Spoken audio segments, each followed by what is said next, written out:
Das haben wir dabei.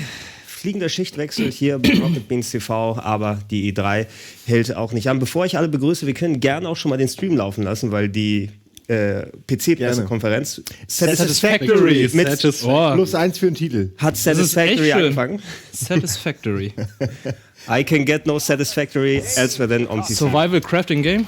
Nee, ich wundere mich nur, alle haben Zettel, Stifte. Hier ist noch ein Stift. Ich brauche Stifte und Zettel. Aber dann hat der Gregor keinen mehr. Das ist okay, das ist okay. Ich notiere von hier aus. Gleich habe meine Federmappe mit. Ein Federmöbchen. Während der nette Herr auf die Bühne läuft und gleich schöne Sachen zu Satisfactory erklärt, Steffen, du machst natürlich jetzt hier schon seit einiger Zeit mit. Du bleibst 2 Stunden oder so. Ja, genau. Der Rest, wir jetzt, Simon und ich, werden dann bis zu Sony durchhalten. Genau, doch verrückt. Und Steffen wird dann durch Alvin ersetzt. Gott sei Dank. Gut, dann hören wir mal dem Satisfactory Menschen zu, oder? Ist das nicht René? Nee, doch nicht. Satisfactory sah schon mal gar nicht schlecht aus. So you'll start out pretty simple with a few machines, and then you'll just expand and expand and expand until you finally need to start cutting down trees and replace them with like more convenient concrete. And you know, for people who haven't played this type of game, can you give me an example of what producing a more advanced resource might look like? Right. After a while, you'll need to create something more advanced, like a computer, for example. And at that point, you'll have some copper stuff set up, wires and cables. But to make plastic, you need to get some oil. So you need to go out and you need to find this oil, build some oil pumps and oil refineries, and set up a transport with self-driving vehicles between the outpost and your factory. Yeah, and I want to talk about that scale because there's a lot of games where you build a house or a small town. How much area are we talking about where all your factories will exist? Oh, this factory will grow enormous. The main part, which will probably be the biggest, will start spreading more and more and more. Or in some cases, we'll have players just building these massive, tall buildings with factory floor upon factory floor. But including the resources that you need to gather from basically all around the map. Yeah. So you'll have vehicles driving all over. Now, I want to ask about the first-person perspective because these types of games typically are top-down. Why first-person? We wanted it to feel like the player is the one building the stuff. Yeah. And when you've built a bunch of stuff, and you can see these enormous buildings, these structures towering above you. But also when you go out and explore, you'll be the one, like, you go through the underbrush and in the jungles and whatever. I mean, in the trailer, it even looked like there's a lot more to explore, like different environments and biomes. The map is, we made a point to make it big and varied. Yeah. And it's about 30 square kilometers in size, so it's kind of enormous. Wow. And, one final question. I saw multiple engineers there. How does multiplayer work? It's a co-op game. So you'll start up a server and play with your friends. Great. Now tell us, how do we get our hands on this game? So we got a closed alpha planned in the coming months. So you can sign up for the alpha at satisfactorygame.com. Then you'll know. Well, great. Oscar, thanks for joining me on stage once again. That is satisfactorygame.com. Now, up in the balcony, Frankie, I understand you have our very first indie title of the day. We do indeed, Sean, because here's something we love about the PC platform. It's such fertile ground for creative ideas from small teams. NeoCab is an emotional survival game set in the future about gig labor, tech disruption, and the experience of being a driver for hire. Perhaps the last of your kind. From the brand new indie studio Chance Agency, let's watch the first gameplay trailer for NeoCab. Das wird auch größtenteils die Indie-Konferenz, ne? Eigentlich. Ziemlich, ja. Auch so Core, das ist schön aus.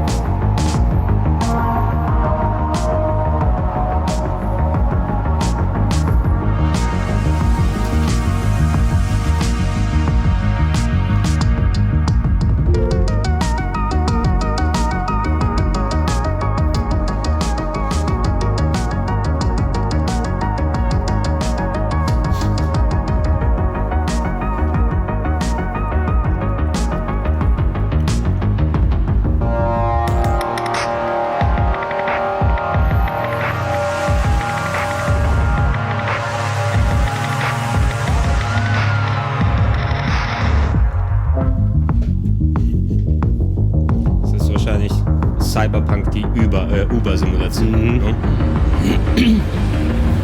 Interessantes Konzept. Doch. Sieht doch ein bisschen wie Wolf Among Us aus, finde ich. Stimmt, gut. Aber vom eigentlichen Spiel haben wir ja auch nichts gesehen. Nee. Ich hoffe, es wird vertont oder so, sonst ist es... Nee, glaube ich nicht. Ah, ist ein Indie-Game, ne? Ja. Okay, na gut.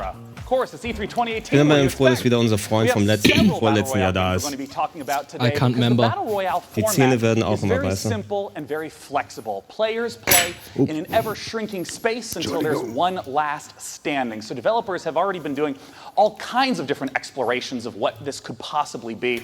And our very first Battle Royale game that we'll be introducing today has up to 1,000 concurrent players. It's from Automaton Games. Let's look at Maverick's Proving Grounds. Mavericks. Das ist das Boxspiel?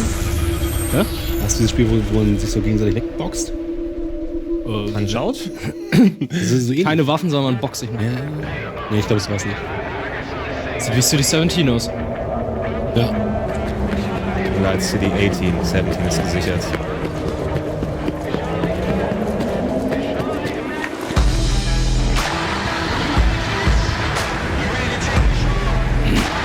Fliegen ist aktuell in, oder? No?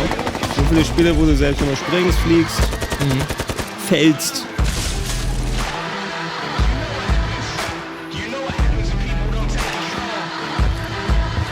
Ich glaube, bei solchen Trailern können wir auch ruhig mal ein bisschen Quatsch, wenn da eh kein großes Voice-Acting und so weiter kommt. Sonst haben wir vergessen, bevor wir drüber gesprochen haben. Es könnte tatsächlich PUBG sein. Ich glaube auch, wenn er gerade gesagt hat, es ist das erste Battle Royale Spiel, was wir heute sehen werden, dann ist es bestimmt nicht das letzte. Punkt für dich. Du meinst, die anderen beiden vorher waren Alibi-Spiele, weil es sonst nur Battle Royale gibt? Wahrscheinlich. Ich frage mich ja, warum noch keiner die Battle Royale-Lizenz sich geholt hat. Vom Buch. Stimmt, die vom Film. Ich habe auch schon gedacht, warum kommt jetzt nicht irgendwie die Ankündigung Fortnite Battle Royale, der Film. Oder PUBG, der Film. Vielleicht nächstes Jahr erst. PUBG, der Film? Mach einfach Battle Royale mit westlichen Leuten, also. Und Leute, die sich mit dem Bratpfanne hauen. Ja. Den ganzen Tag. Ist doch, ey. Weißt du, Infernal Affairs wird verfilmt und so, warum nicht auch Battle Royale? Infernal Affairs war schon ein Film. Du meinst, als Spiel gemacht, oder? Nein, ich meine hier in den Westen portiert, sozusagen. Ach, das, ja gut. Na gut, ja. Okay, Mavericks. Ich notiere es mir mal pro forma, ja? Joining me on the stage to talk about Maverick's Proving Grounds is the CEO of Automaton Games. It's James Thompson.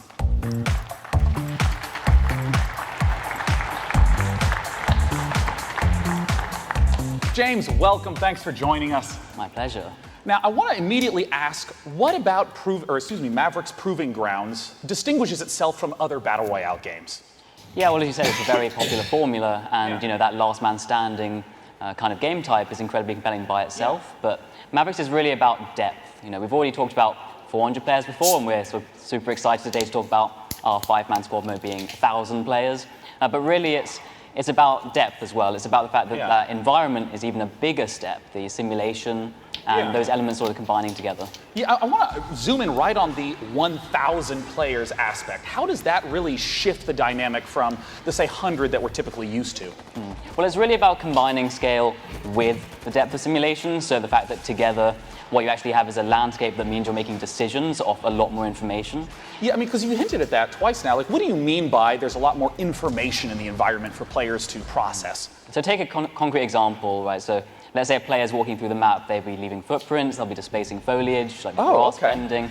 But you know, siege-style gameplay in houses, that's like a lot of destruction systems that sort of together make the map. Yeah, there's much more of a dynamic environment. It's like a recent history of who could have been here. Yeah. You know, I want to ask about what more is in store for Maverick's Proving Grounds. I understand that this has a lot more out-game features than someone might expect. Yeah, so it's not just that session-based gameplay. You enter the game through the capital, which is our sort of persistent social hub. So we draw from the MMORPG side of things. It's really it's a full world, not just a map. You know, so it's got a persistent game type side to it too. Yeah. But really, it's about bringing this all together into something which makes a much richer MMO experience. Now, where can people go to find out more? Well, we've just launched our site right now, so if you're interested in signing up for the closed beta, you can do that now at mavericks.gg/closed-beta. Beta gesagt, and actually, if you register this week, you'll get special in-game content for free from E3. Well, awesome. And we have only 100,000 slots for the first group signing up, so that will give you some beta access, but I'm sure there are a lot more people than that on the stream, so quickly do that if you're interested. Well, James, thanks so much for joining us. Once again, that's Maverick.gg. Our very next game helps showcase the extraordinary power of modern Frankie. Tell us about it. It does indeed, Sean. On PC, we don't just play what's given to us. We mod games to make our own experiences. And for many developers, modding is a way to turn a hobby into a career. The Forgotten City is the perfect example. It's a standalone game that's a reimagining of a wildly successful mod. In fact, the first mod in history to win a National Writers Guild Award. For the first time ever. Here's gameplay from the Forgotten City.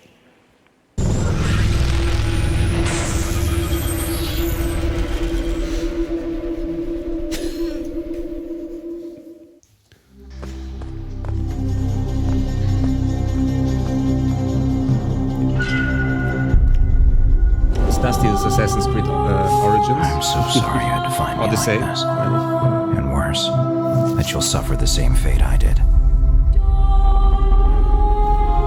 I've spent a lifetime in this place, an ancient underground city, its existence long forgotten, searching for a way out. All I found is a window into the past. Ist es Myst? If even one person here Fast ein bisschen mehr an The Witness vielleicht mit mehr Story. will die. Wie es ausschaut momentan. I tried to set things right, but whatever I did, it took me right back to the beginning. It's all up to you now. Ah, nee, okay, das ist völlig Go anders. back, investigate, talk to everyone, help them out if it'll win their trust. Bend the rules as far as you can. Figure out who's responsible for this. And maybe you can do what I never could. Save these people. Save yourself. The many shall suffer for the sins of the one.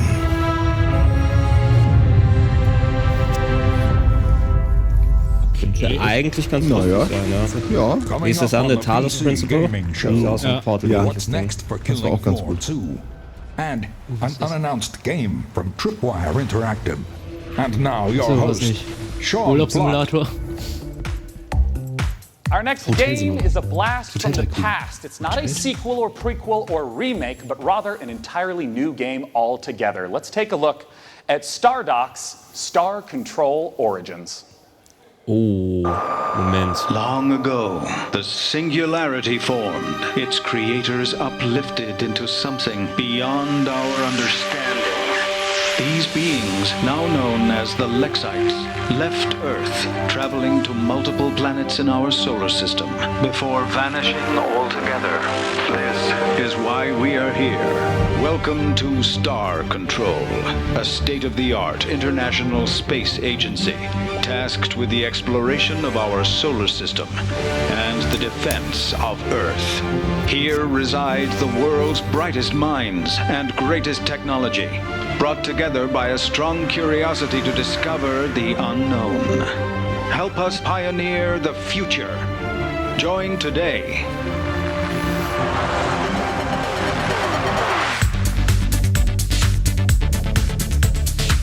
Star Control has accelerated the construction of our new modular deep solar system vessel specifically for this mission.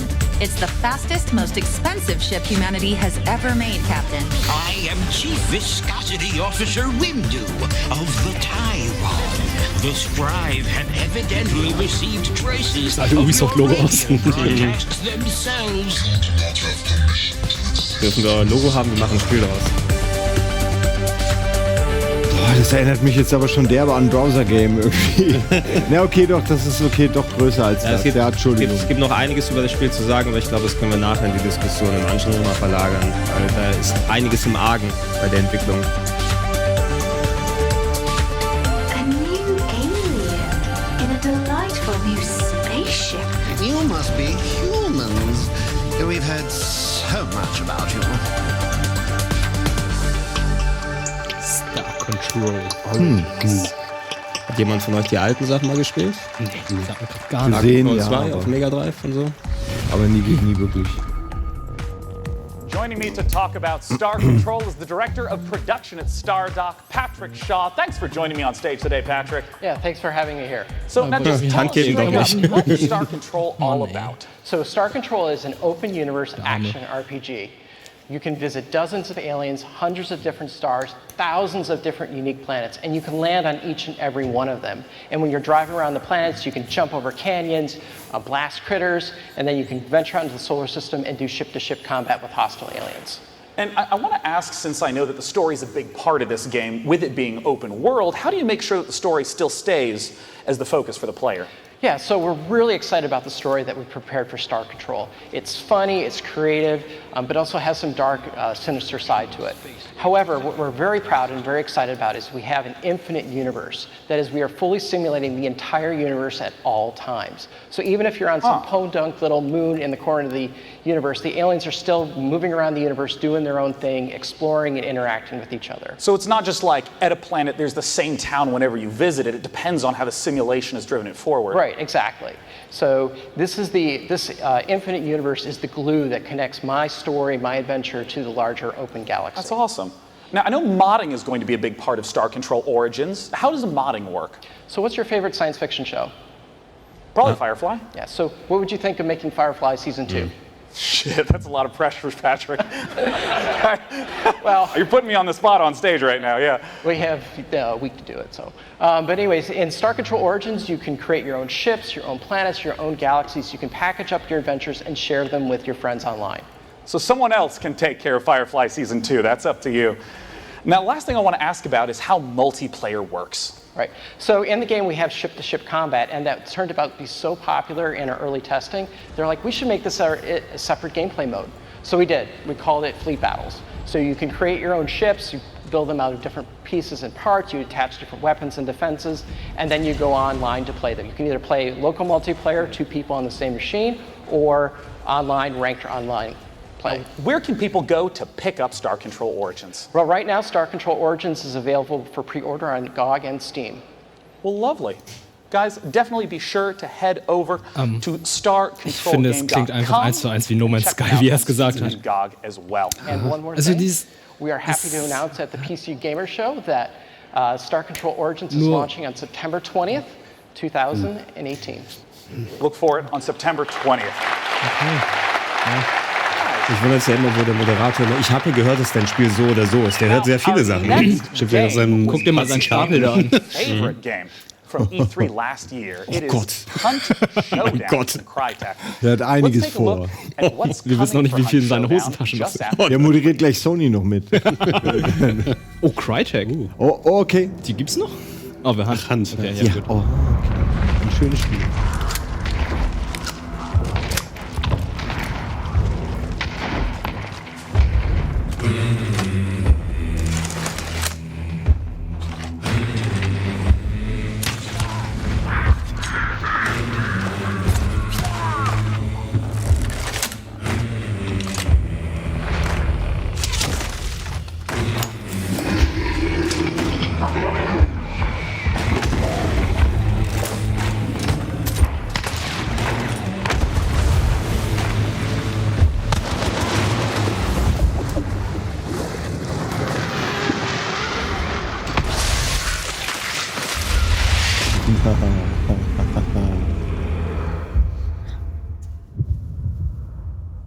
Oh, Shadow Drop. Es ist jetzt komplett erschienen. Shadow Drop. Okay, noch einer. Why fighting in massive mech suits is not about to go out of fashion anytime soon. Guy, now Hellfire, Archangel was originally a single-player narrative game, but Hellfire, this new edition, what changes is that going to make? Well, players really loved the single-player narrative, but they all kept telling us the same thing. They said, we really want it multiplayer, and we want it off-rails. And we kind of thought, that's a completely different game, but let's give it a shot. And so we got a crack team together. They put something really special. We got 4 maps. We got 6 different mechs, tons of weapons where you could just blast through the environment and other mechs alike. And it's really just an amazing experience. You can zip around in your mech. You can tower over others. It's just something special that I think you can try right now. Is this coming out of early access? So you just said we can try it right now, but you've got the full version launching soon, right? Correct. Yeah, it's coming out in July 17th. But you could try it right now if you want in early access. Help us iron out the kinks and break some mechs along the process. I am no good at ironing out kinks, as I think people at home can see, Guy, but as a heavy mech woman, I can't wait for you to be my light mech wingman in that 2v2 PvP. So let's take a closer look at Archangel Hellfire. Let's do it.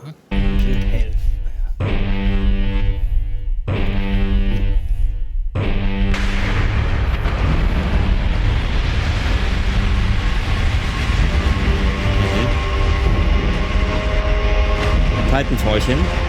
Ja, Mech-Spiele sind immer geil. Ja, da ist die Grenze, finde ich, auch noch nicht erreicht. Da gibt es auch noch viel Variation und Möglichkeiten. Die Arenen können größer werden immer noch. Die Mechs bieten so viele Möglichkeiten, viele Unterschiede.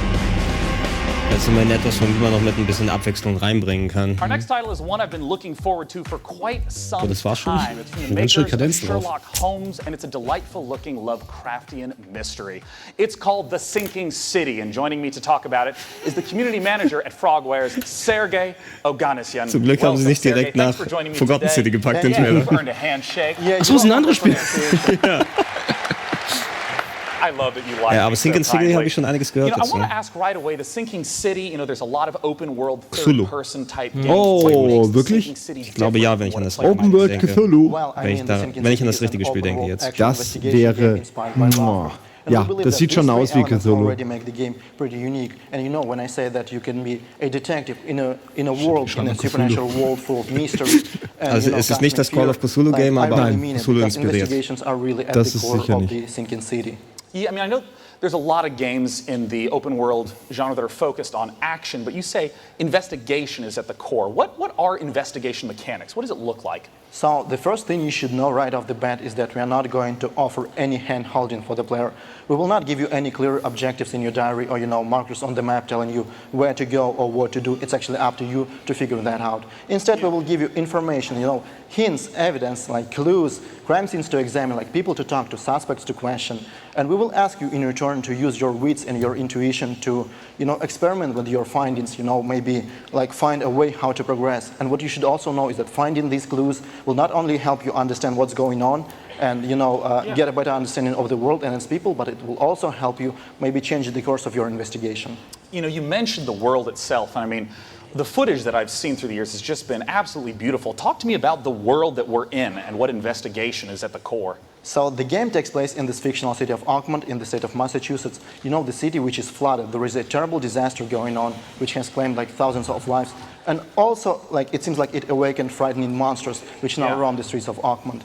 People that live in the city, they are very different, different social classes, gangs, cultists, poor people, rich people, but they are all united by fear. They are all afraid, maybe except for the cultists, of course. They are all afraid that, for their lives. Because of the flood, because of the monsters. And we actually want to understand what's going on. We want to understand what lies behind this ostensibly supernatural flood. And what's even funny is that while everybody is afraid, nobody wants to leave. But this is kind of a different story. Yeah. Well, we've talked a little bit about the story world and how it's inspired by Lovecraft. What about the game mechanics? You've mentioned the sanity mechanic in the past. Indeed, we do have a sanity mechanic which directly impacts gameplay. When our hero is under a lot of stress, when he sees something supernatural, something disturbing, or even when he's making choices in the story which he's not comfortable with making, he will begin to lose his sanity. He will start to have hallucinations, he will start to hear distorted sounds, which will allow the player to understand that something is actually going wrong. Maybe we need to, step back and do something about that. As of right now, we're still fine-tuning this mechanic because we are still looking, for the sweet spot between impact on the gameplay and impact on the story. Since we're almost out of time, I still just have to ask, what are Deine the Minute ist monsters vorbei. we're going to get to see in the game? Oh, we have different kinds of monsters, we have different kinds of archetypes, with different abilities. And, we actually give you tools. The game is not about fighting monsters. Investigation is the core of the game. But we give you tools to defend yourself. So we give you weapons, we give you skills, we give you even certain traps. In return, we ask you that you make a decision, because the game is about making a decision. Ammunition is scarce, and you will have to adjust your tactics accordingly. So I know a lot of people have all sorts of questions about what the game is like. Where can they go to find out more information? So if you're hungry for more, you can always follow us on Facebook, Twitter, and YouTube. This is where we post our updates regularly. Facebook, The Sinking City Game, YouTube, Frogwares. So go there, and this is definitely the place to go if you want to learn more. Well, I'm super excited personally to see how it turns out. Thanks for joining me on stage, Sergey. The Sinking City. Now, our next game is a PC title that has only gotten better over the last few years, and I'm always excited to hear what they have in store. Frankie is up on the balcony with the developers of Warframe. Talk to me, Frankie. Well, Simon, we all Warframe. know the PC is home to some of the most devoted communities in gaming. Das war gar nicht so schlecht, aber es war jetzt auch nicht so herausragend. Crytek, ne? Last year the game got its first open world update, Flames of Idleness. Nee, es gehörte mal Crytek und die haben das dann verkauft. Genau. Free to Crytek. Free to buy.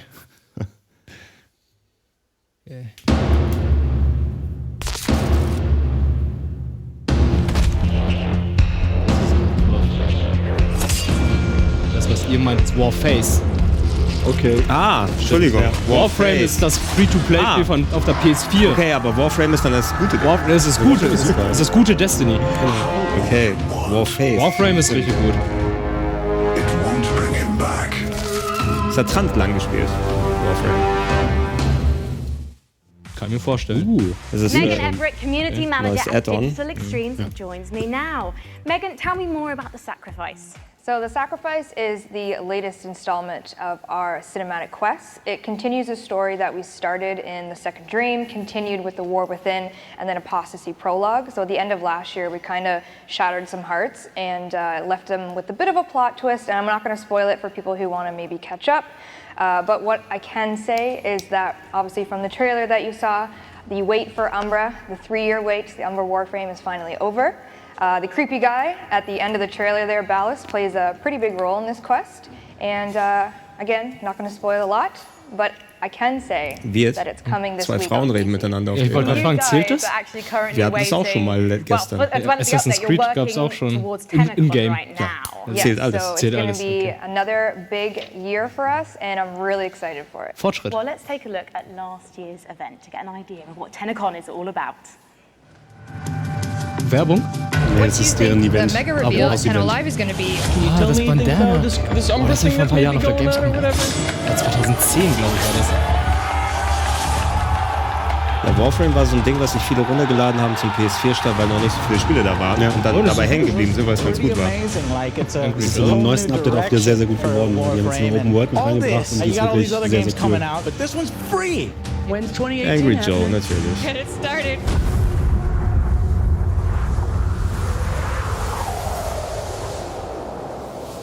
Given that the community knows you as Auntie Megan, oh God, it must be huge for you to be at TennoCon. TennoCon is really special for really everyone that works at Digital Extremes. The developers pour their heart and soul into what we do for TennoCon, and I know for me it was literally like the best day of my entire career. I know Rebecca, our community director at home, is watching.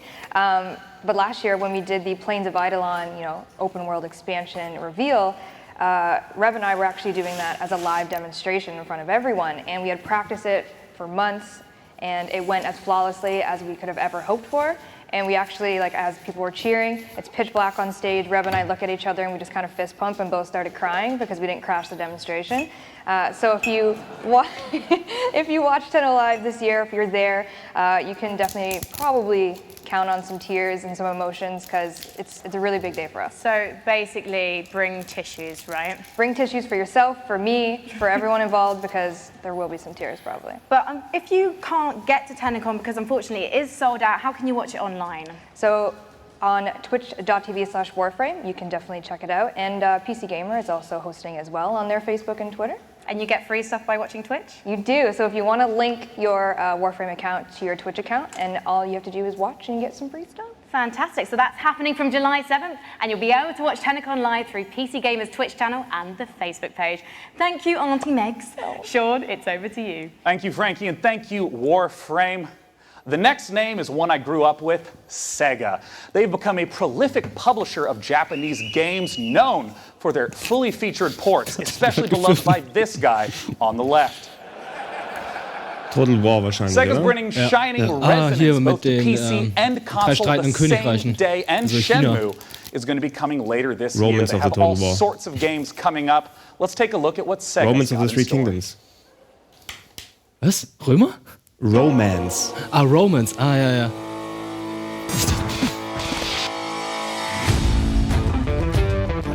Okay, nee, die sind schon draußen. Das ist alles der Stuff, der jetzt in den letzten Jahren als PC-Ports gekommen ist.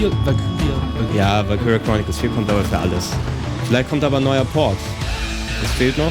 Shenmue für PC? Da ist es aber schon klar, dass Shenmue Collection kommt. Das haben sie ja schon angekündigt. Oh, dann kann ich das mal nachholen. Bestimmt schlecht gealtert, ne?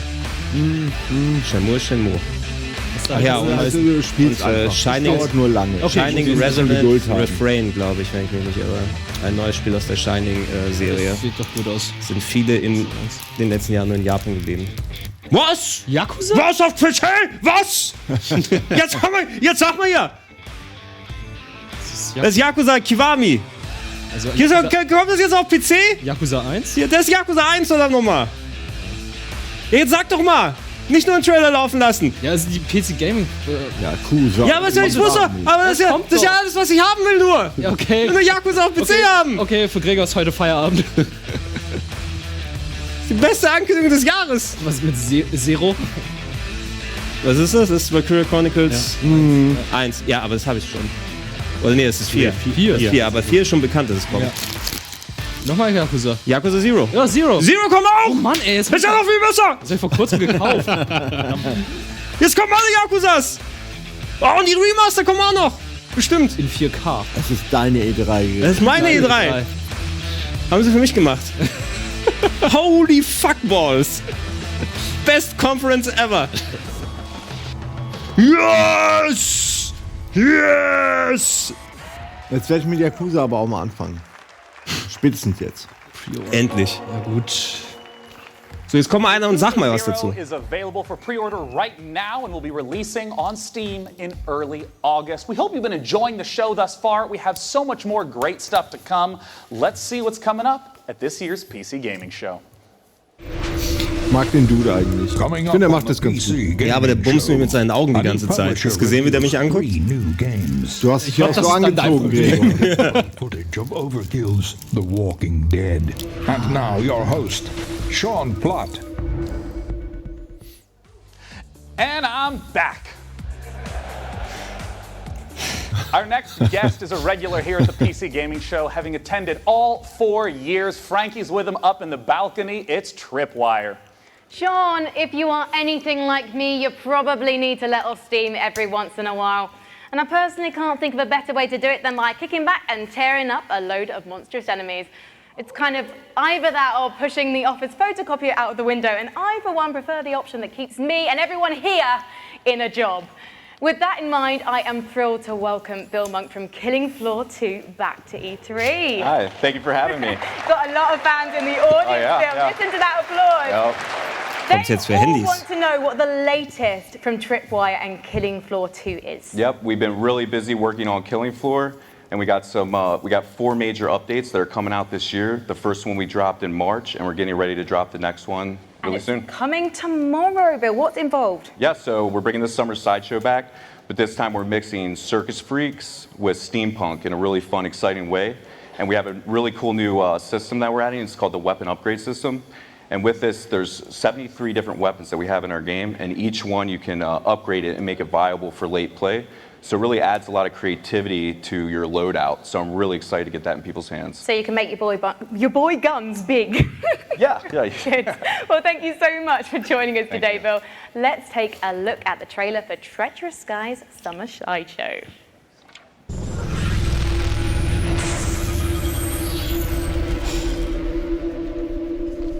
Du stellst gerade Yakuza vor?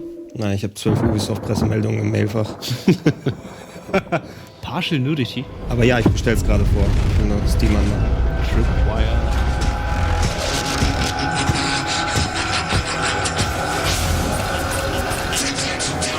Welcome aboard the HMS Queen Victoria, ladies and gents. Really to Lockhart, speaking to you from, well, someplace very safe, yes. You helped me escape that fray at my beloved Steamland, but now I need your help once again. I've got to get to my island in the channel. Now Now, listen up. I don't know how, but these blasted circus freaks followed us on board. I think it's time to put on a show. Yes, of daring deeds and horrendous bloodshed. Oh, for me, my mechanical children have turned against me. Blasted traitors. So ein Podcast. Also die Steam-Pages sind schon da für Yakuza. Wie viel wird's kosten? 17,99 für Zero. So billig? I have invented some new toys. The Doomstick. 4 barrels are better than 2.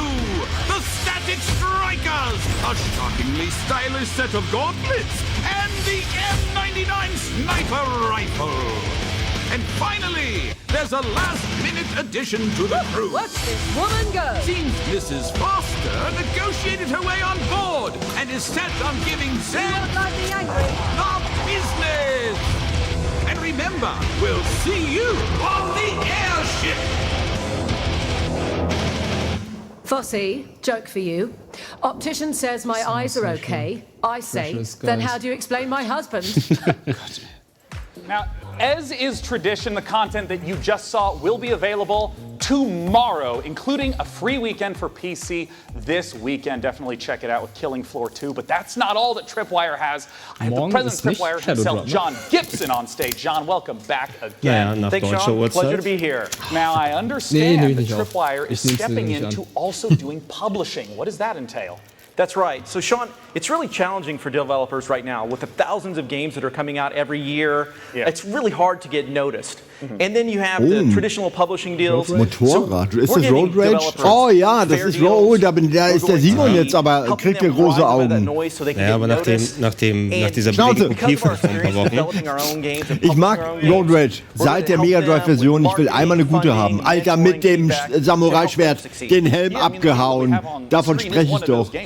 Guck, ja. Das ist fairer Sport. Aber es ist Road Redemption. Ja, stimmt, das war nicht so gut. Ja. Das war leider nicht so gut. Now, I know today you have a world-exclusive new game, hasn't been announced yet. Nobody knows. Before we roll the trailers, we're going to give you a little bit of a tease. Yeah, so we're working with the team at Blindside Games, and they're led by Alex Quick. Oh, yeah, right. So if you're familiar with the Killing Floor universe, you know Alex Quick was the modder that created the original Killing Floor mod, which Tripwire worked with Alex to bring commercial. And then Alex went off, assembled his own team, made the game Depth, which was sharks and humans fighting each other, very, very successful. But now it's come full circle. We're working with Alex again, and we're going to bring his all-new game to market. Well, let's take a look at it right now. World-exclusive new upcoming game from Tripwire.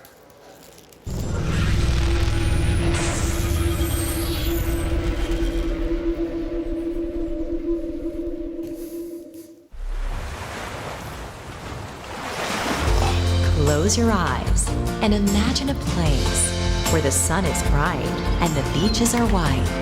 A place filled with southern charm, where the water is as warm as the welcome. So come feel the wind in your sails. Kick back and relax. Enjoy the local cuisine. Your dream vacation is waiting for you here on the Gulf Coast. Ja, aber doch, das Genre der High-Simulatoren ist noch nicht ganz ausgereizt. Das habe ich schon mal gesehen, glaube ich. Es gibt mehrere. Es gibt Multiplayer-Spiele und es gibt aber auch ein Singleplayer. Der weiße Hai, glaube ich, gab es wirklich mal Spiel. Auf meinem NES. Man-Eater. Man-Eater. Ja, das kann schon cool sein. Oh, here he comes.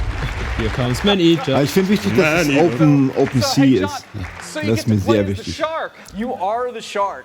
You are the shark. You can do everything. Hashtag you are the shark. You can eat people, you can eat animals, you can eat plants, you can eat stones, you can eat yourself. You can even eat yourself. So do you like upgrade and improve the shark? She's a man-eater. It's a shark. It's a shark. There is a full single-player campaign. You eat your way through it. Ich mag es jetzt schon. Jetzt warst du bei Nelly Furtado aber angekommen, ja? Und nicht bei Hall & Notes. Ich dachte, du warst bei Speed Racer. War von allem so ein bisschen was. Einfach, she's a man-eater. Gute Kunst. Hier kommt Man-Eater. Nein, mehr gute Kunst kann interpretiert werden. Verdammt. All right, I doubt anyone will forget that here. Also als DLC muss ein Tornado kommen, oder? John, thanks so much for joining me on stage. And once again, Es gibt einmal pro Level einen Tornado, wo man sich dann wo alle reinspringen können und dann ist das die Endsequenz von der Map. Killing Floor 2 and Road Redemption will be playable here at E3. Definitely be sure to check it out. Coming up next, Frankie has a whole slew of unannounced games. Frankie. Cheers, Sean. Man eater looking tasty there, and I can't believe they named a game after my favourite weekend activity. Indies are at the heart of PC gaming, and next up is a brand new publisher revealing 3 games for the very first time, releasing one of them, Behave Yourselves audience, today. So let's take a look. Zero durchspielen.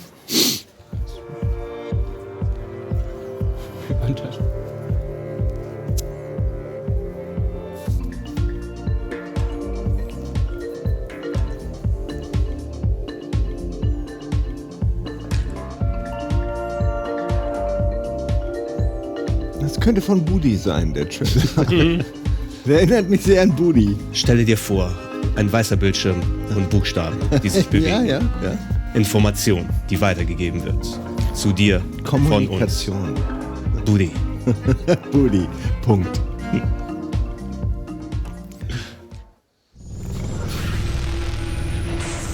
Okay.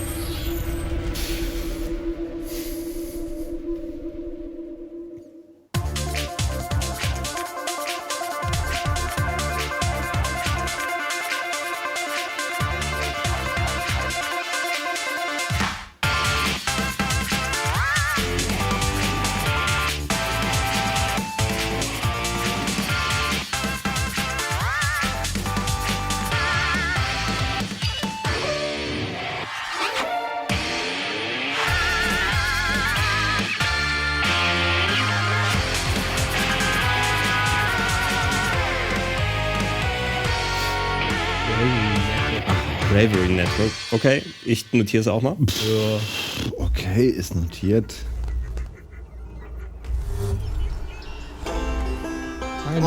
Harvest Moon. Oh. Ein Hund kommt gleich, oder? Ja, eine Kuh. Ein Pferd. Ein Kunst. Ein Huhn. Eine Rübe. Eine Rübe. Super Mario 2 Remake. Harvest Moon, fast passend. Ja. Oh, es ist Devil Harvest Moon. Oh nein, es ist nur eine Simulation. Er war gar kein Bauer. Nee, er war Programmierer. Geh wieder zurück in die schöne Welt.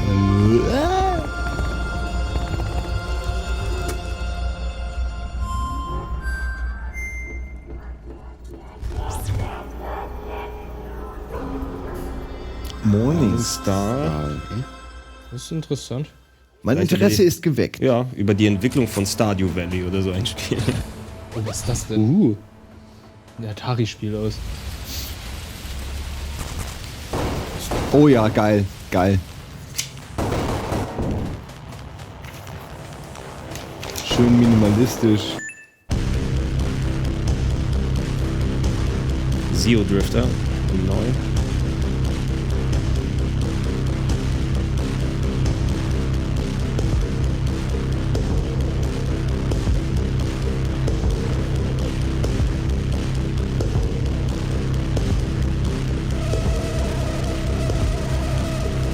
Sieht aus, als würde es auch gut auf der Apple Watch laufen.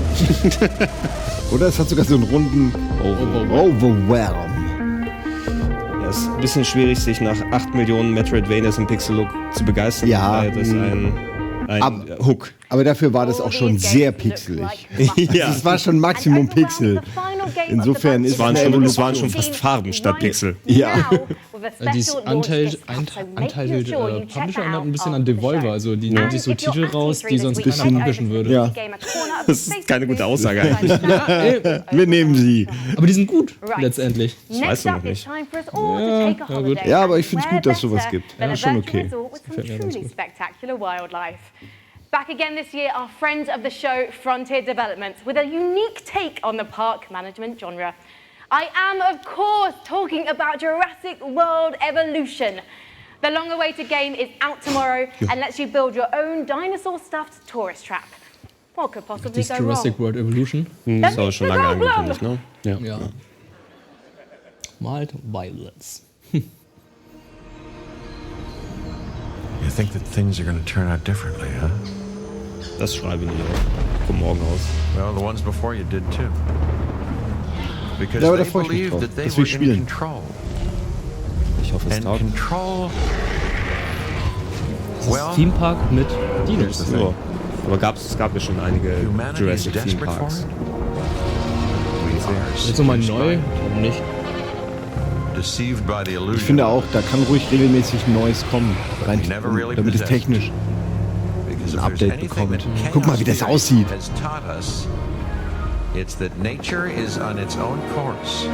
And when we interfere, when humanity tries to put nature into orderly boxes, chaos destroys them. And what makes us such unique creatures is knowing the scope. Erst schön aufbauen, dann den T-Rex aus Versehen freilassen, mitten, weiß ich nicht, in der Kinderzone. Das will doch jeder machen, ne? Ja, es macht Spaß. Vielleicht save ich sogar nicht mal davon. Einfach so. Ich will die Welt brennen. Bei SimCity waren die Katastrophen auch immer das Beste. Jo. Mich würde es interessieren, ob sie mal irgendwann so ein Westworld-Spiel rausbringen. Na, ganz sicher, Sicherheit. Ganz. So Theme Park Westworld. Wette, da laufen schon Gespräche. So excited for that game. Our next title is from Den Satz hat er Insomniac. They abgelesen. made amazing games for years, and they're going to try to take their expertise and answer the question: how do you make an open-world game in VR? Let's take a look at their upcoming game, Stormland. Du nimmst die Brille ab und guckst nach oben. Interessant, dass immer noch VR-Spiele kommen. Na gut. Das ist der PC, da darf man sowas. Ja, und Elijah Wood war ja auch auf der Ubisoft-Konfi und hat da... Ey, ich hab's letztes Jahr gespielt, das Ubisoft-Ding, das ist echt gut.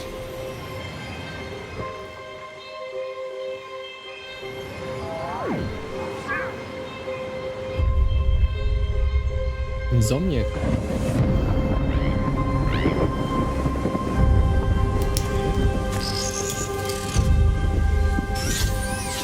Das sieht wie Nummer 5 aus. Ja, Nummer 5 und Wally irgendwie. Ja.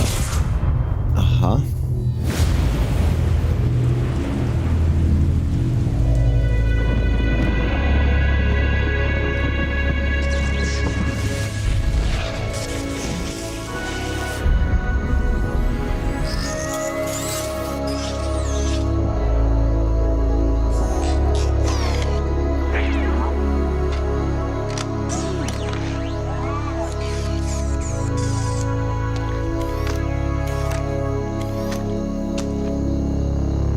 Wirklich wie der zweite Teil von Nummer 5, oder? Wo er so zusammengehauen wird. Ja. So ein Gangster. Zusammengebaut, Genau. dass es wieder zusammenbaut, ne? Oh, so traurig. Ja. Dann verliert er Batterieflüssigkeit und zwar zu viel. Ja. Er schafft's nicht.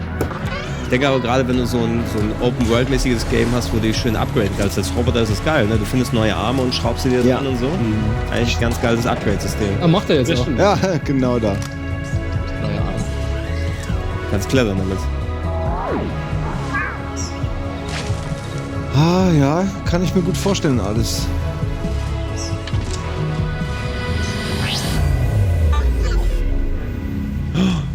Ist hier nicht Nummer 5 lebt, Nummer 5 rächt sich.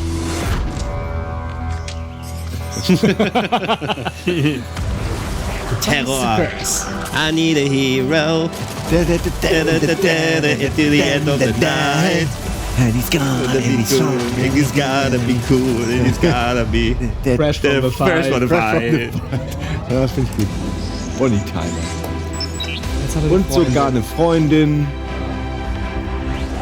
FIFA. Exterminate. Oh, das ist aber ein schöner Move hier. Das Ja. Und die fliegen schneller als bei Anthem. Ja. Auf der Suche nach Anthem. Das sieht schön aus. Es hat irgendwas, hat einen sehr schönen Style. Und die Insel gefällt. Da fliegt man gerne. Komplett VR. Für Vive. Das ist doch super. Das ist eigentlich eine super Sache. Endlich mal ein Spiel, was sich auf VR aufbaut. Was Stormland. Ja. Das will ich spielen. Das will ich Let's play. auch ausprobieren. Shotgun.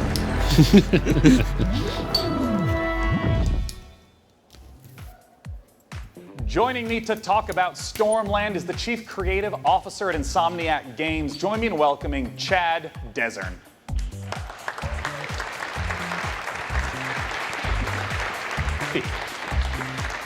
Hey, Chad, welcome to the stage. Thank you. I want to start right away and ask, what is this game all about? Well, in Stormland, you play as an android gardener. Chat. And Deswegen geht der Chat gerade durch. Ja, den Gag hat er sicher noch nie gehört hier. Das ist brandneu für ihn. Thunderheads to repair yourself and save your friends. And I want to ask what open world means in VR.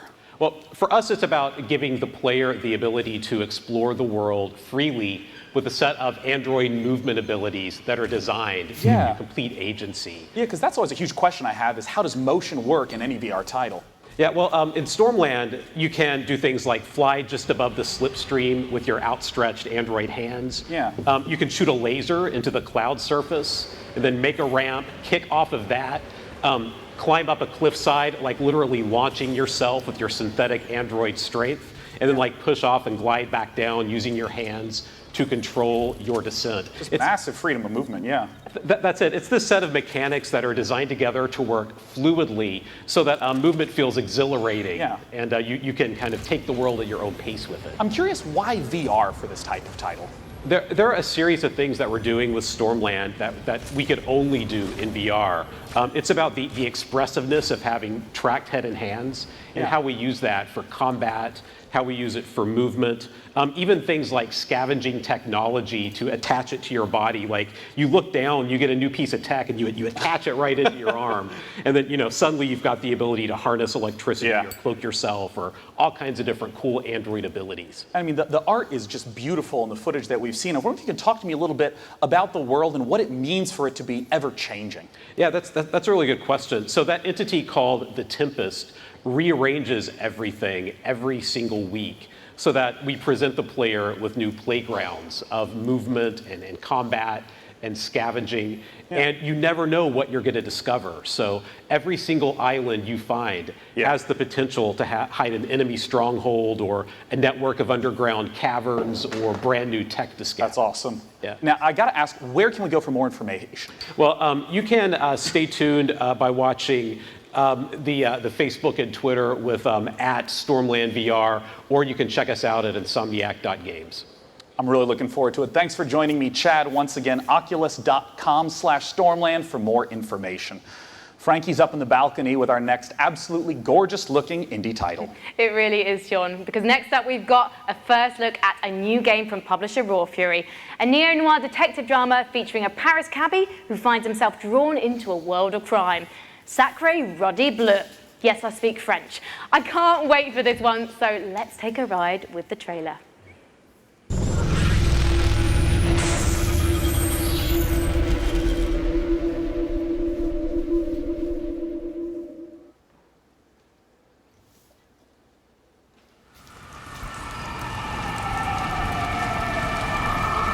Buddy. Ja, Buddy.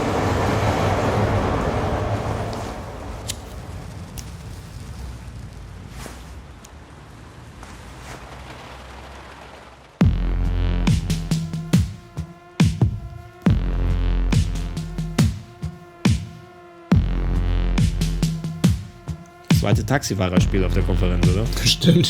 Mehr als Battle Royale-Titel bisher. Vielleicht ist das ein Battle Royale-Titel.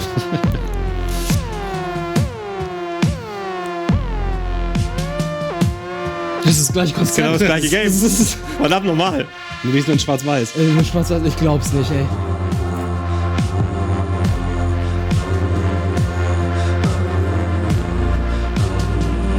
Nightcall und das andere hieß Neocaps oder Neocaps. Ja, Hauptsache N. Aber es könnte cool sein, auch vom Konzept her. Beide finde ich interessant, sollte man sich, glaube ich, anschauen. Hello Taxi von Vanessa Paradis. Was? Jules Taxi. If you like that last game, you'll definitely love our next one. It's from the exact Kommt noch ein same Taxispiel? publisher, Raw Fury. It's an open-world, narrative-focused game with an incredible art style. Let's take a look at Sable. Die Frau von Brock Lesnar.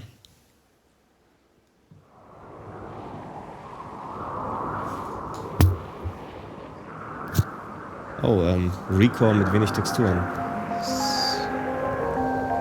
So Wasserfarben, ne? Ach, Journey ist es. Okay. Sable, ne? Sieht toll aus.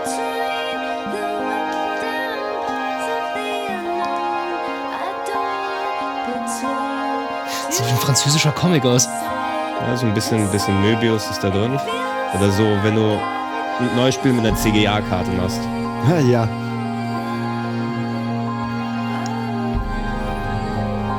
Ja, schon ein sehr einzigartiger Look. Ja. Das mag ich. Auch dieses latente, nicht so, ich sag mal, Ruckeln in der Animation, das lässt es so zeichnerisch wirken. Ja, so ein Flimmern eigentlich eher. Ja, genau das hier. Es hat halt zu wenig Animation. Man muss natürlich dann bei so einem Spiel auf den Stil auch stehen. Sonst hat man überhaupt keinen Spaß.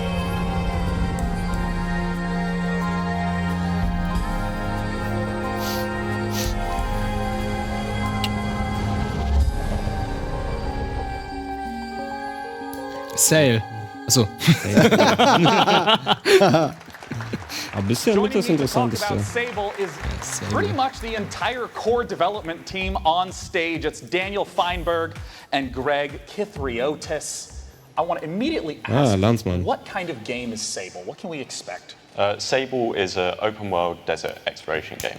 It's not a game about combat or about leveling up. It's a game about solitude, and it's a game about exploration. You play as Sable, a girl leaving her home to explore this world filled with monumental architecture, fallen spaceships, and you'll travel around on your hoverbike learning about the people, the culture, and the history of this world. And I talked about it before. I think this art style is amazing. Where's the origins of this? So we were really heavily inspired by the clear lines style of French and Belgian comics, as well as Japanese animation, particularly Studio Ghibli. So we really want to feel our players to feel the same sense of wonder that you get from watching one of their films. And so from the very beginning, we knew that we really needed to nail the visual style. And so we put a lot of time and sort of effort into our rendering system. And we're really pleased to be able to show it to everyone. Yeah. And I know that you two consist of most of the core development, the art and the programming. What about the music that was in that trailer? Yeah, so that was a new track by Japanese Breakfast. The T-shirt. Yes, of course. Yeah, right. So Dieses T-Shirt hat das Lied Michelle, gemacht. She is doing the soundtrack for the game. Japanese Breakfast is one of my favorite bands right now. It's incredible to have her on board. It all just came together so beautifully in the trailer, and I know that you guys are really regular about updating, blogs, sharing what's going on with the development. Where can people go to find more? So they can go to our Twitter account, ShedWorksReg and ShedWorksDan, or to sablegame.com. Lovely, gentlemen. Thanks so much for joining me. Once again, the name of the game is Sable. Our next title is one that has been in development, even showing up in our very first PC gaming show. It's Cloud Imperium Games still hard at work on their title, Star Citizen. Let's see what they have in store. Okay, jetzt kommt's. Also Steffen, wach werden? Ich dachte jetzt erst einschlafen, ne? Gerade sage ich, dass nur Indie-Titel kommen. Ein neues Schiff, $40.000. Noch ein Schauspieler. Morgan Freeman wird alles kommentieren. Ich glaube, Morgan Freeman kannst du nicht mehr machen. Oh, sag sowas nicht. Danny DeVito. Den kannst du machen. Ja. Das ist bei dem egal. Oh Mann, ey. Es sieht halt einfach mal bombastisch aus.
Also ich freue mich immer sehr für Chris Roberts, dass er das jetzt einmal endlich immer noch eine Alpha durchziehen kann.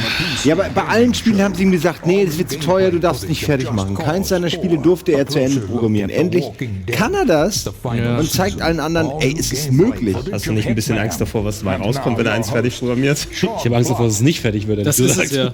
Ja, aber die haben so viel Geld, also wenn der jetzt in 10 Jahren irgendwie vom Auto überfahren wird, kannst du das Ding einfach fertig programmieren lassen. Immer noch. Ich glaube schon. Vor allem, die haben ja wirklich Bock.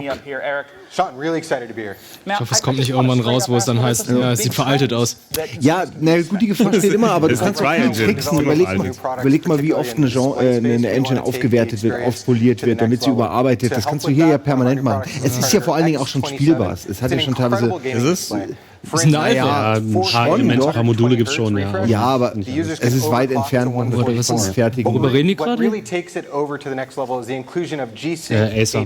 Achso. I hear a lot about HDR. Can you explain a little more in detail what that is? Es wird über Hardware gesprochen. Well, there's quite a bit that goes into it, but for the purpose of this conversation, the fact that there are 384 individual backlit zones, so the backlighting can be individually controlled, really bright, very dark, it makes a better contrast on screen. Each of them are individually controlled. The brightness of the screen is far above a typical display. Dass gar keinen von den Monitoren zeigt, über die 300 to 400 nits.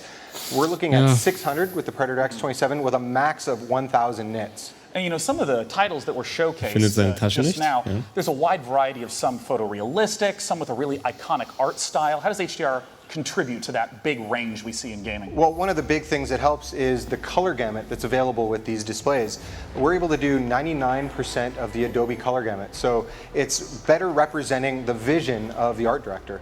Yeah, and some of the games that you see on screen that support HDR, Mass Effect Andromeda, Far Cry 4, Ni no Kuni 2.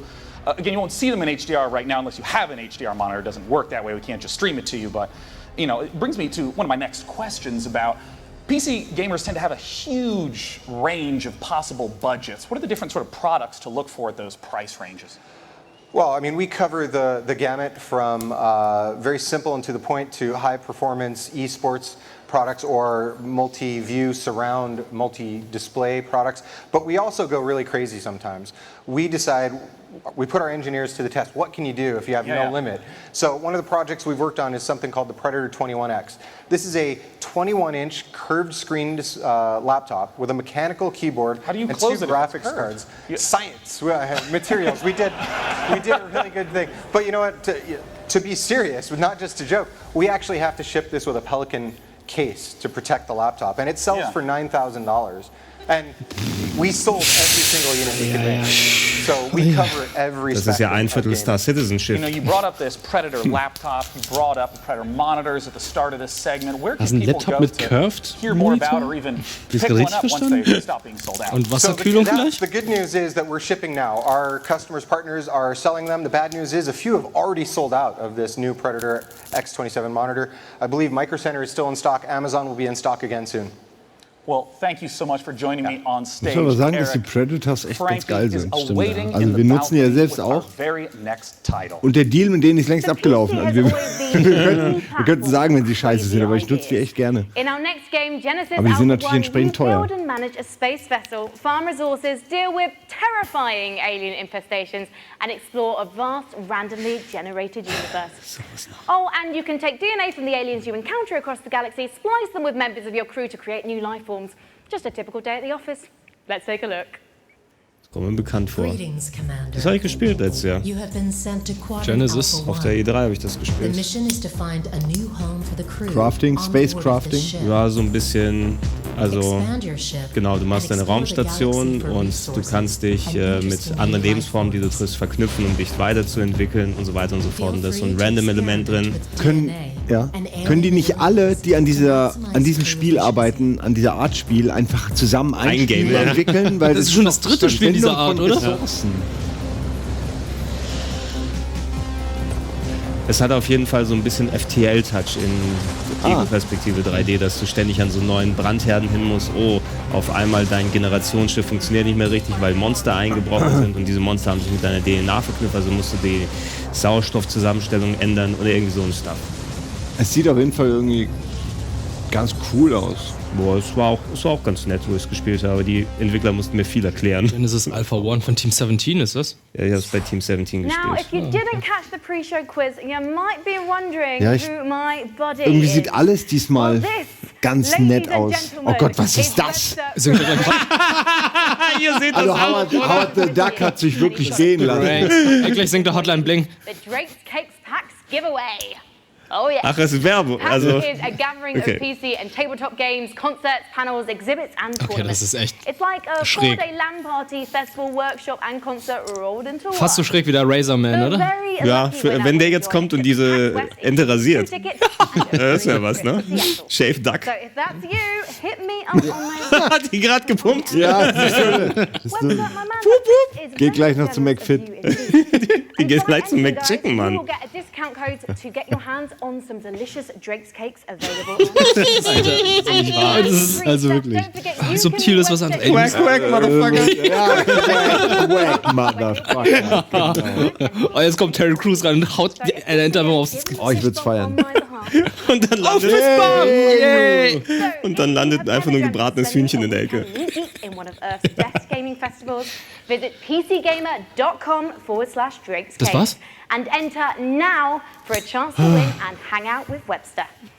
All right, Webster, all this hosting has got me a bit peckish. How about we look at a trailer for the next edition of Clay Entertainment's beloved survival series, Don't Starve, Hamlet.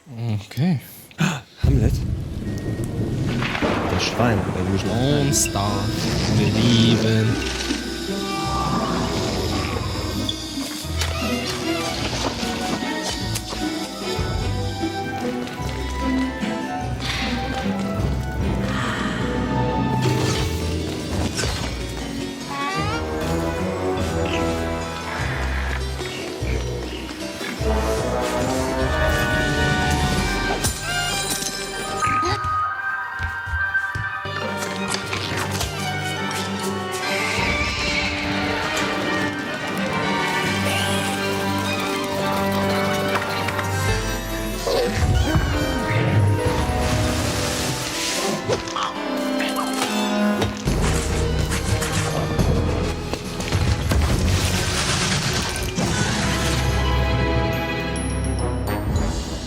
Hamlet. Okay. Dezember. Our next title is the next installment in a series that never fails to make me laugh. It's Just Cause 4, and they have a brand new engine to bring the level of delicious insanity one notch up. Let's take a look at what the Apex engine in Just Cause 4 can really do.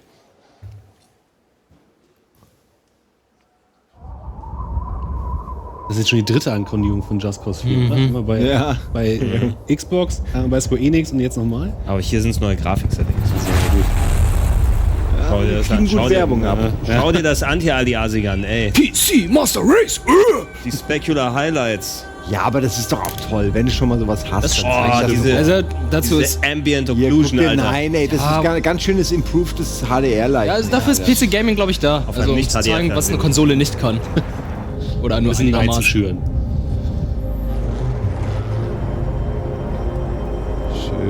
Schön.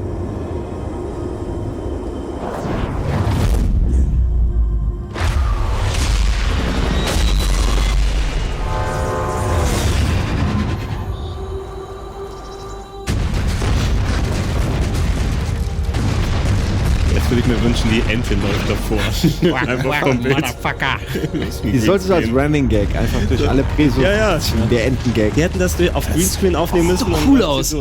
Auch wenn ich mir sowas nie wünsche, aber es sieht cool aus. Im Ernst, das könnte so ein Feature sein, was es jetzt noch einen Ticken toller macht, das Erlebnis. Einfach ein gutes Wettersystem, was einen wirklich auch durchwirbelt, wenn du reinfliegst. Häuser mitzieht und so. Genau, du kannst es vielleicht, haben sogar irgendeine Waffe, die das erzeugen kann oder lenken kann, sodass du so einen Tornado irgendwo erzeugen kannst. So eine Wetterkontrollstation, wie wir gucken Ich meine, das würde so ein bisschen passen zu dem Spaßprinzip von Just Cause. So it's a very Muss ja nicht nice realistisch piece sein. of tech. It's not just beautiful, but thanks to Apex, it's also a bad boy that actually works.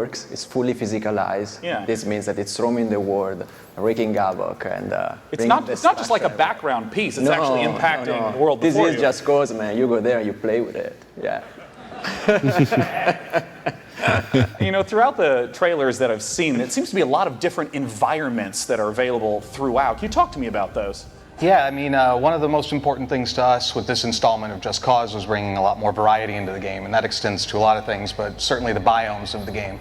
So instead of one kind of region of, like, say, southern Italy, like we had last time, now you have lush rainforests, deserts, grassland, and even alpine biomes, all of which, you know, are rendered beautifully with the new Apex engine. Now, something that's very important to me is some of my favorite features from Just Cause 3. Can you talk to me about, like, the wingsuit and the grappling hooks? Like, are those coming back in Just Cause 4? Everything you love from Just Cause 3 is back. Good. But everything is also just better. There's more to do, more to discover. For example, the grappling hook is completely customizable. The combat model has been completely reworked, redesigned, enhanced, or new weapon, new enemies, new AI. We've got extreme weather that interacts with grappling hook and parachute. The wind that we saw from the tornadoes, is it just like basic wind effects also get incorporated as well? Again, it just goes, so nothing, just an effect. So if there is wind, it's physics and acts with your parachute, grappling hook, and the rest. Yeah. Well, where can people go to get some, we'll call it first-hand footage of what Just Cause 4 can deliver? They can check it out at justcause.com/E3 and for 3 days. That's right. Believe it or not, E3 hasn't started yet. Starts tomorrow.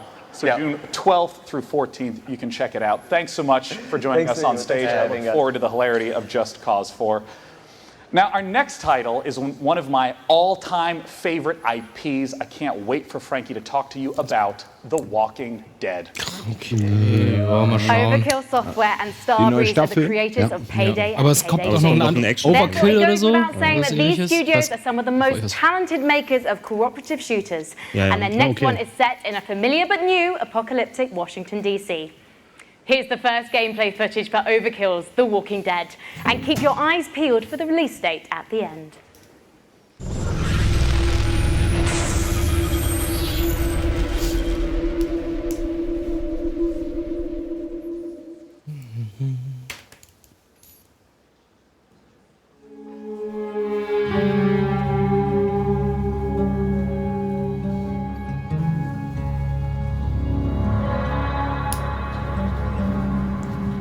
So many things. Husbands and wives, doctors and teachers, writers and architects. But when the world ended, all that ended too.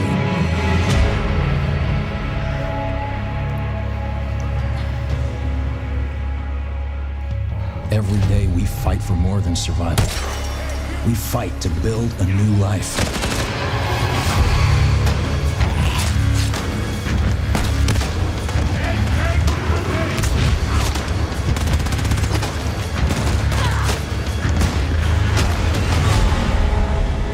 Alone, we're weak. But together, we might stand a chance.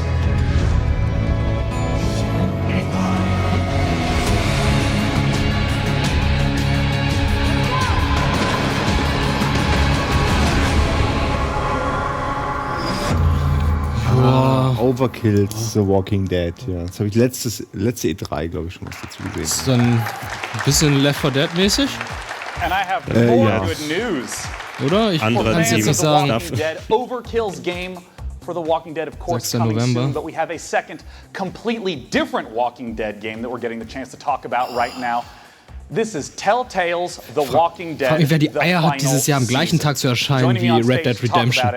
Is the lead writer James Winkler and the voice of Clementine herself, Melissa Hutchison. Quack Redemption.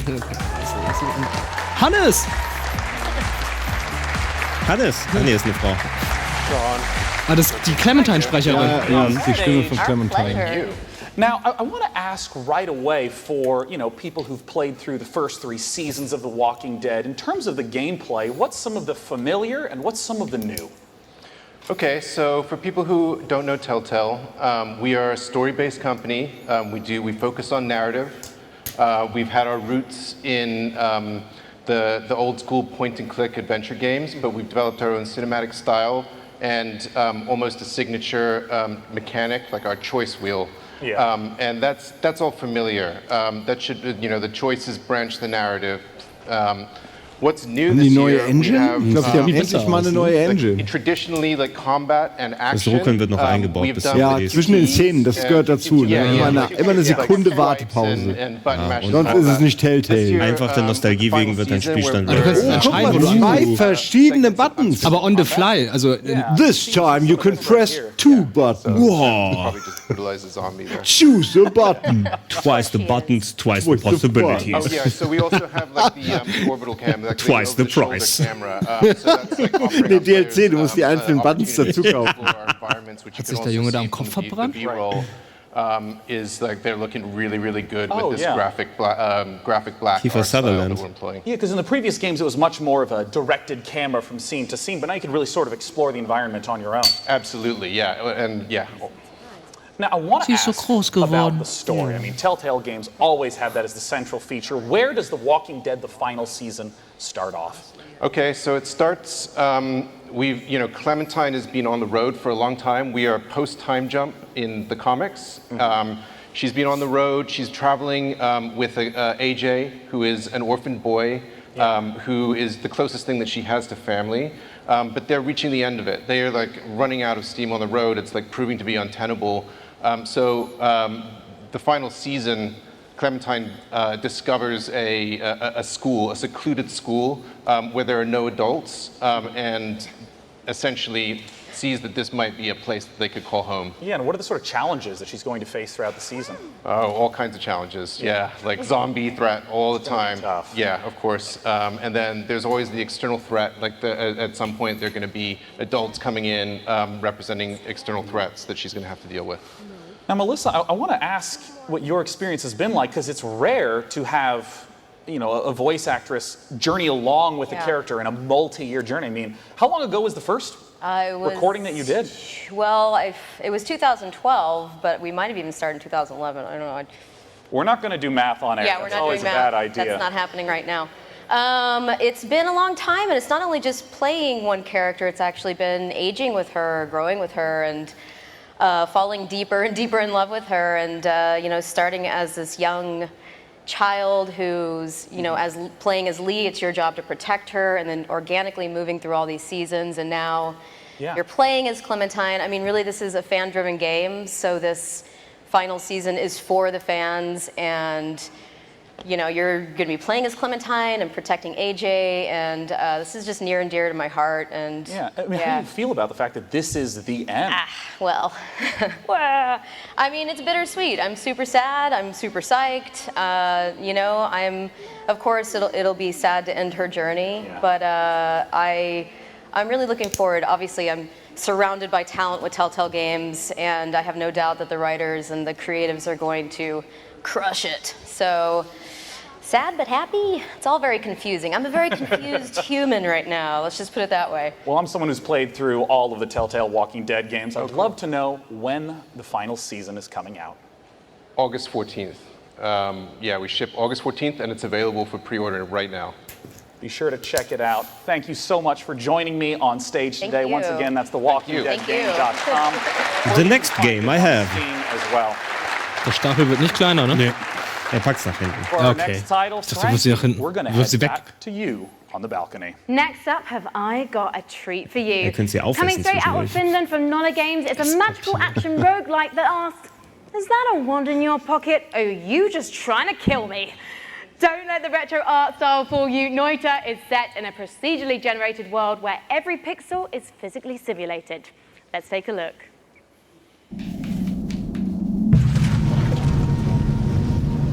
Oh, oha.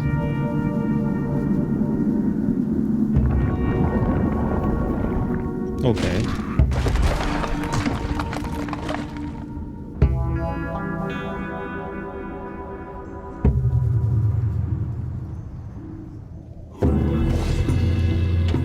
Eine heilige Granate? Mhm. Oh, das ist aber cool. Für die Effekte lohnt sich das schon, ja. Ach, die 5 Minuten im Hängi. Können wir mal machen. Und schon habe ich das andere Pixelspiel komplett vergessen, das ich vorhin gesehen habe. Welches? Ah, das? Ja, das hier ist cooler. Das noch minimalistischer ist. Noita. Also Also prozedural generierte Pixel, was auch immer das bedeuten mag. Our next title is one that's very near and dear to my heart, as it is the spiritual successor to one of my favorite childhood games, Theme Hospital. Joining me to talk about it, darauf freue ich mich. founders of Das ist ja mal eine Studios to Überraschung talk für about mich. Es 2 ist Point nur wie Hospital. Hospital. Join me in Ja, welcoming Dr. Webley and Dr. Carr. Dr. Karl! Sind die so wie Dr. Benson, Dr. Ich glaube, die sind der von Dr. Best, meine ich. bei den Restaurants, wo du unterschreiben musst, dass du stirbst, wenn du einen Burger isst. Da sind die Doktoren vorgestellt. Welche Doktoren gibt's noch? Dr. Pepper. Oh nein, das war ein Gag. Gosh, is the stethoscope eliminating your microphone? Oh, you know what? We do this every year. Come here, talk to me. Okay. How do we run Das ist kein Joke, ist wirklich so. 2 Point Hospital is a game about designing and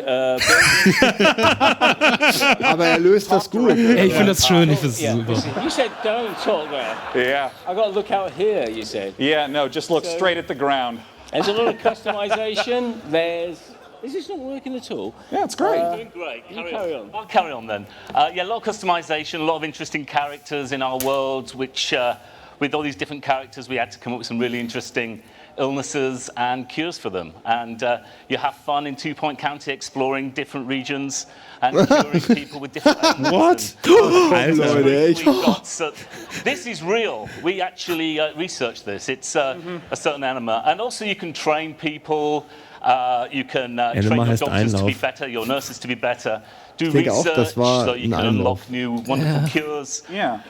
You know, saying everything, isn't it? Sorry, I didn't know if your mic was working. I was a bit backfilling. Carry on. So I mean, no, tell me about it. Like, Ich finde, es fängt den Charme ganz gut ein. Das kann man schon machen, ja. Sort of experience that you'll be playing. Ein bisschen zu simsig im Look. Das macht nichts. Yeah, this is later on. So you start off and you're researching and you're training up staff, you're diagnosing illnesses, and you're hopefully curing them and making money, and then getting off. I see this malady. Yeah, I see this malady called turtle head. Can you explain a little bit about what that is? Yes. It's when the head becomes so shrunken it gets stuck in the neck orifice, just pops out slightly, and it has to be extracted. And Mark, how's it get extracted? This is something you Okay. We've all been there, I know. A little bit of suction always helps. And And out it comes. 10.000 Alter. Ja, das ist in Amerika. Trump's America. Yeah, it is. It's real. Now, I had to ask about something that I think every young man has to deal with at some point. What is a monobrow infestation? Well, Nein. is, Follically enhanced. Yes. Problem. We've all been there. Yeah. I haven't. No, okay. But it needs to be diagnosed and cured pretty quickly. If it doesn't, it'll fester, and you might shed a bit of hair. And in fact, it will actually leave the body, and it needs to be got rid of before the Monobrauen haben It looks like the Krankenhaus befallen. Monobrauen-Parasiten. They breed they're big breeders. The monobrauen. they like monobeasts. They like dirty places. So you've got to keep your hospital clean and well maintained. Otherwise, they're going to breed. You'll have a trouble. I want to ask about sort of how the game evolves over time, because Theme Hospital was very mission-based. How does the experience of running a hospital change as the game goes on? Yeah, so once you've started your first hospital, it's a pretty simple affair, and then you move on through 2 Point County. There's different regions. There's a cold region. There's warm regions with contagious diseases. And there's poor regions, there's rich regions. Yeah. Doch, würde ich kaufen. Ich hab Bock drauf. We've got all Unterhaltsam sorts genug. of wonderful weird effects can happen in different parts of the So world. you might struggle to manage your hospital empire because a volcano went off nearby. Yeah, it's about spinning plates, isn't it? You've got everything set up nicely, and then something happens. Thrown at you. So. Well, I'd love to know more information about when 2 Point Hospital is coming out. Today. Well, we're coming out to fall. And you can check us out by going onto our Steam page and hopefully wish listing. And we're coming later in the year. Also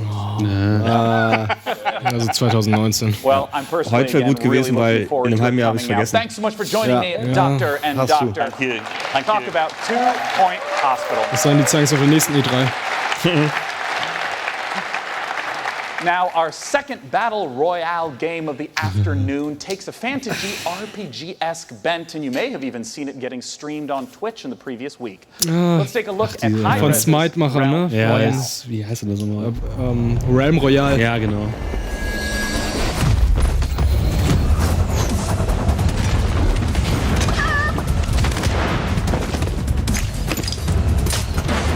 Paladins, ne? Fühlt es sich so an, tot zu sein? Also, Paladins soll ja auch noch für die Switch kommen, also vielleicht kommt das dann auch noch.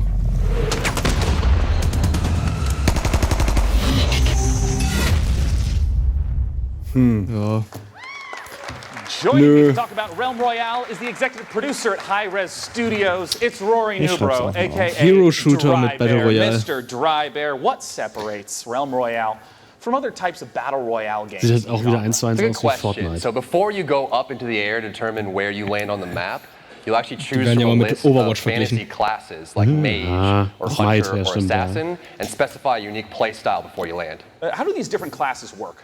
So the engineer will be more about bunkering down, putting up shields, putting down turrets. The assassin will get behind the lines using stealth, use a sniper rifle to take out targets, and the warrior will just jump in there throwing axes and being crazy. In some of the streams that I've watched, it also seemed like there were abilities, not just the loot and find stuff. Can you talk to me about how the ability mechanics work? Once you choose a class, it'll come with a set of abilities, and you'll actually be upgrading these during the match, but it specifies your play style. And so as you're looting, abilities as well as armor and weapons will come out of chests. Okay. You'll start equipping that and determining the play style you want. Zeig sowas 1:30 Uhr. And you know, you mentioned this a little bit. I've seen it on stream. Talk to me about Guck mal, crafting Hühnchen. in the game. I mean, how does crafting work in a game Chicken where Gun. there's a constantly shrinking Wo ich glaube, wenn du Leute We're really excited besiegst, about werden die this. zum So strewn across Hühnchen. the map, there are places called Ja, forges. anscheinend, ja. And so War once das you go to the sofort, forge, you'll nee, collect shards PUBG of hat Chicken Dinner, wir brauchen das auch hier. Wahrscheinlich. Hier ist Chicken Runner. Und damit es nicht so viel Blut ist, wenn es für junge Zielgruppen funktioniert. Die werden dann zum Hühnchen und dann kannst du sie nochmal erledigen. Wenn die lang genug überleben, verwandeln die sich zurück. Big team fight. Was war zuerst? Huhn oder Waffe? Was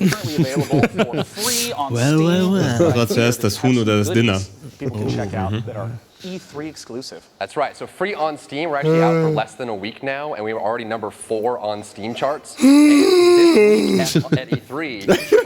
Ja, nee, Alter, das ist voll ansteckend. War das ein demonstratives oder bist du... Nee, es fällt mir gerade schwer. Aber schau dir dieses Huhn an. Er sagt, achte auf mich. Exclusive Jailbird Chicken Skin, geil. Er ist ein Knasthuhn, dem würde ich nicht trauen. Aber du musst, der hat offensichtlich was falsch gemacht in seinem Leben. Du musst zum Mixer gehen, dafür steht er. Look it up right now. Rory, thanks so much for joining me on stage to talk about Realm Royale. Once again, it's for free on Steam right Mixer noch mal now. Nee, ich hab Flashbacks. That was shown at Wir können ja last Budi year's fragen. PC Gaming Show, and Frankie has some updates. Du meinst, of what wie hieß they've been nochmal? up to. Loom? Nee, nicht As you Loom. may remember, our next Hieß es vorher game nicht is anders? made by a core team Blur? of just 2 people. Ich weiß auch nicht It's mehr. called Ooblet, Vergessen. and it's a farming and creature collecting indie inspired by Pokemon, Harvest Moon, and Animal Crossing. This fresh trailer features a first look at their unique combat system, along with plenty of cute ooblets and environments. Let's take a gander. Oh, kawaii des. Kawaii desu ne. Oh. So desu ka. Gucken Sie sich noch länger an. Dance Battle! Okay, Dance Battle! Okay, 50 auf Eiscreme. Das Eis ist Ja, heiß. das Eis bin ist ich auch heiß, für, genau. Ja, 75 auf das Glubschi-Ding. Klapperland. Oh, Von Double Fine. Ach, das ist eins von diesen Mini-Double Fine-Spielen. What? Was geht denn hier? Was ist das? Joggen am Strand? Okay, also Oh, ich finde, das sieht super aus. Das sieht ziemlich cool aus, ja. Ist das Harvest Huhn? Da was Hühnchen rausgekommen. Ja. Auf dem Boden. Oh, da kann man sich schöne Sofa-Einrichtung kaufen. Das Style kommt mir so bekannt vor. Das ist sehr strange, finde ich. Das ist kein normales Spiel. Das ist Animal Crossing. Ja. Er hat hier all diese Namen genannt. Ja, also. Mit Harvest Moon Online. Ooblets. Ooblets. Achso, es hieß nicht Glamberland? Okay, schade. PC und Xbox One, das ist ungewöhnlich. Normalerweise heißt es PC und PS4, aber es gefällt mir, dass auch mal was für Xbox geschieht. In the Anno games. Let's take a look. Anno! Was? Und das nicht auf einer Ubisoft-PK? Die haben gesagt, das überlassen wir denen mal, ne? Die Deutschen Irgendwas, was wir den PC-Leuten geben können. Der Deutsche baut gern Häuser. Der Deutsche baut gern auf. Der Deutsche macht auch gern kaputt. Der Deutsche baut einfach gern. Ja, und dann baut er nochmal auf. Ja.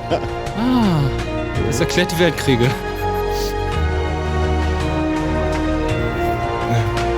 Ich fände es sehr gut, wenn sie ein Sequel rausbringen, das Anno dazumal heißt. Statt einer Nummer. Das wird Zeit. Anno 1800. Ja, Anno Rack. Anno Rack.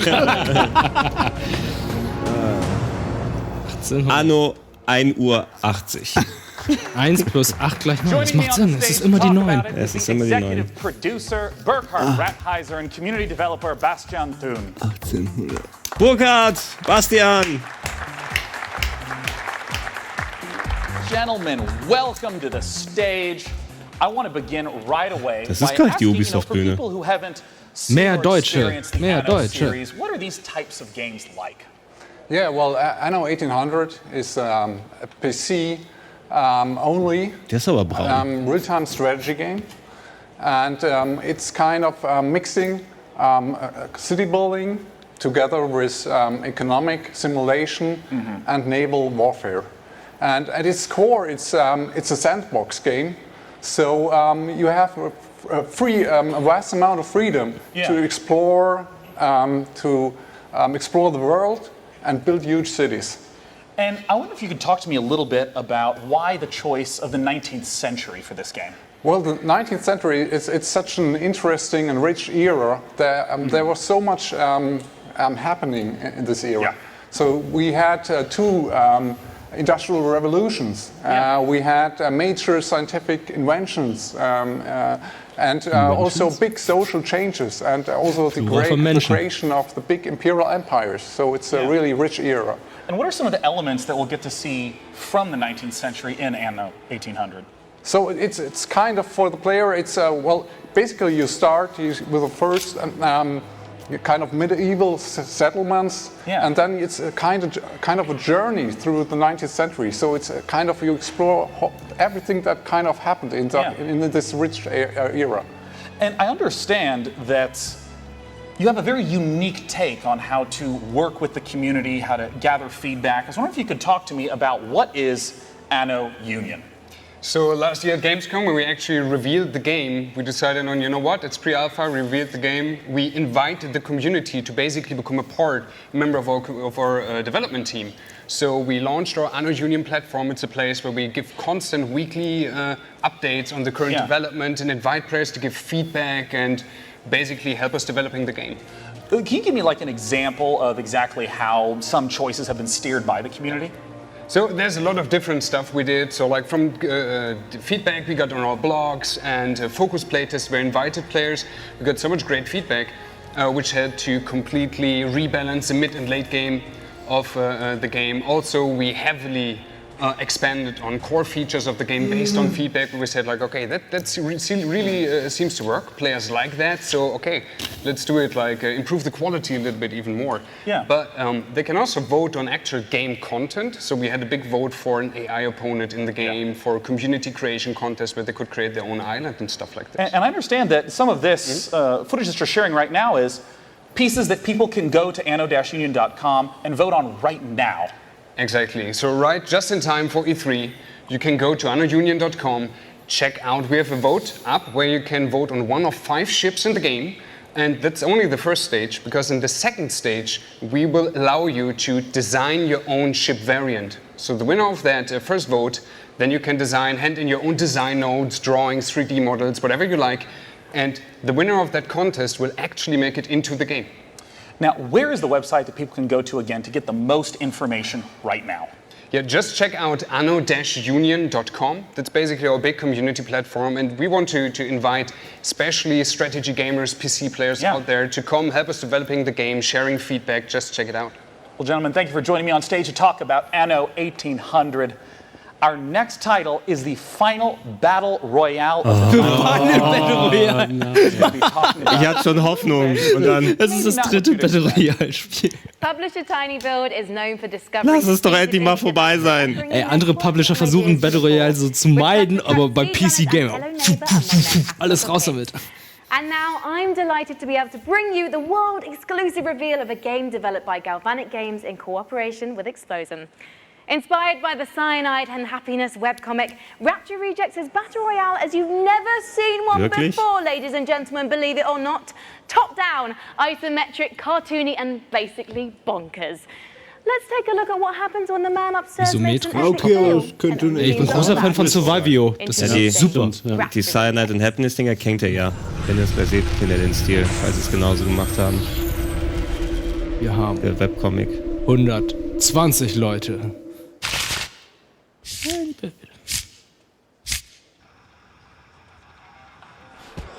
Oh, ich mag die Comics. Dear God, every day I strive to be closer to your light. I pray that when Judgment Day, that most holiest of days, comes upon us, when you bring all the good people to heaven, that I may live in eternal glory by your side. Amen.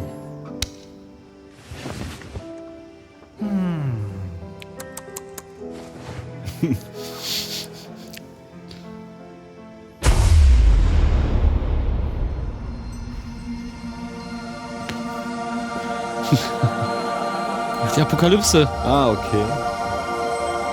Und er bleibt da. Das sind nur die Mormonen, die hochgezogen werden. Mhm. Kommt auf die Religion an. Mhm.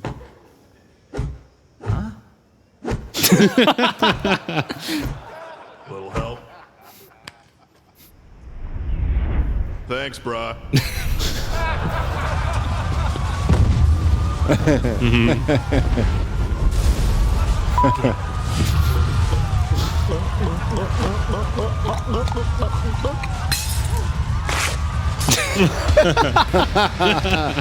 Rapture Rejects.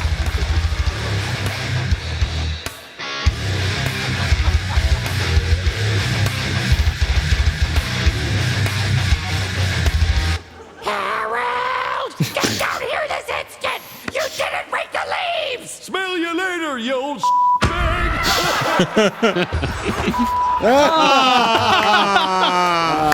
Ah, es wäre ein bisschen wie End. Ärgerlich.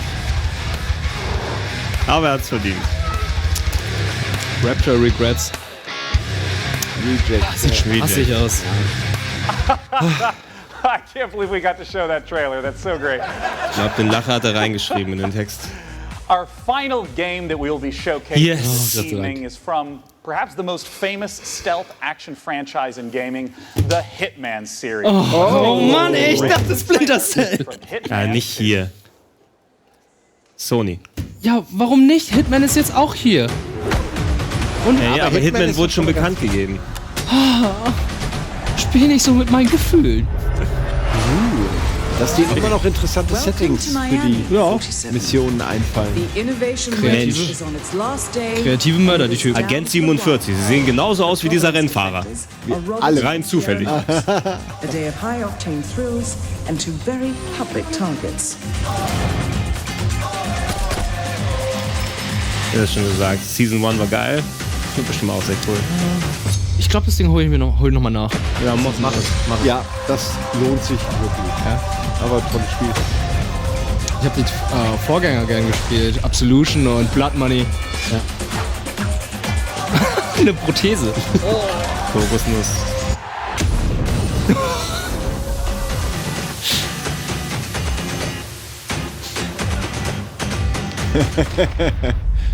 Think Deadly. Geil. Okay. Das ist cool. Ah, da konnte so Prominente erschießen, oder? Hier Ja, in Gary Busey konntest du erschießen in der ersten Season. Ah, nur als illustriert. temporär, ne? Temporär, Hitman 2 is game director from IO Interactive, Jacob Mickelson. Join me up here, Jacob. Come on out, we gotta talk. Assassination. Jakob. Glaubt ihr, da habe ich interviewt vor einiger Zeit. Welcome, Jacob. Thanks for joining me. I mean, right away, tell me, what is Agent 47 doing in Miami? Well, he's there to pay a visit to Sharon Robert Knox, who part of the Kronstadt Empire. And yeah, we all know how that ends, right? Well, given that it's a Hitman game, I have some hints. And, I always felt like in the Hitman games, the environment was so critical, trying to study and trying to understand it. What are some of the elements in Miami that will show up in Hitman 2? Yeah, well, absolutely. Miami is, I think it's one of the biggest events we've ever created in the game. And in Miami, we have, of course, the race as the centerpiece. Yeah. But being this super high detailed sandbox, we also go to great lengths to actually create all the surrounding bits and pieces, like you have here, backstage area. Of course, we also have that in Miami. So pits and paddocks, there's an emergency room, and so on. So all the facilities needed in order for you to kind of make your own way through the mission and take advantage of the locations and all the different disguises and items you stumble upon as you move in closer to your targets. And in terms of mechanics, I know that there's going to be a lot of the familiar feels, but what are some of the brand new mechanics that are in Hitman? Yeah, some of the new stuff is, for instance, the crowds we saw here in Miami. First of all, there's more than ever. Yeah, we're close to 2,000 people now in the scenes. And on top of that, we also introduced a new crowd mechanic where you can dip into the crowd if you get in trouble. So as long as they are not fleeing or running away, then they're there for you to hide in, so in case you get chased by guards. Another new thing is the picture-in-picture mechanic where you get information about what's going on other places in the level. So if you're setting up traps and stuff like that, you can kind of keep track of where the important characters are. And last but not least, we have the fan favorite, which is the sniper briefcase is back. But this time it's not only for sniper rifles, it's also for all the other things you want to carry around kind of without causing too much attention to yourself. And I want to ask about some of the weapons and the disguises that have been showing up throughout these trailers. Yeah, we go to great lengths. I think the theme of this showing is going to be the fish. It's really it's a studio favorite. We're having a lot of laughs at that, right? And then, of course, you just saw it in the kitchen as a frying pan. So we all know the kitchen is the most dangerous room in your house, right? Yeah, of course. Also counts in Hitman. And I want to ask about some of my favorite content from Hitman, things like elusive targets, limited time events. Will those be making a comeback? Absolutely. So there's still going to be escalations for you to kind of challenge the game in many different ways. There's going to be challenge packs, again, new challenge for you. And then, of course, the elusive targets that pop up for a short period of time only. And you have one shot at this or, go bust. As my final question, the expected question, when does Hitman 2 come out? Hitman 2 comes out November 13, and if you pre-order right now, you also get access to a new game mode called Sniper Assassin, where you get to play as Agent 47, and also, for the first time in the franchise, you can play along with a friend in the co-op mode. Well, Jacob, thank you so much for coming out. I'm super looking forward to Hitman 2. Er ist ja ein Klon. Ist so ein Klon. I might be the worst Hitman ever, but I try hard. Now, Jacob, I'm going to thank you. Thank you. And I'm going to escort you off to the right. So you're going to rush off this way, because coming in from the left, for the first time ever, vaguely nearby me, it's the co-host, Frankie. Come here, Frankie. They let me come down from the balcony for good behavior.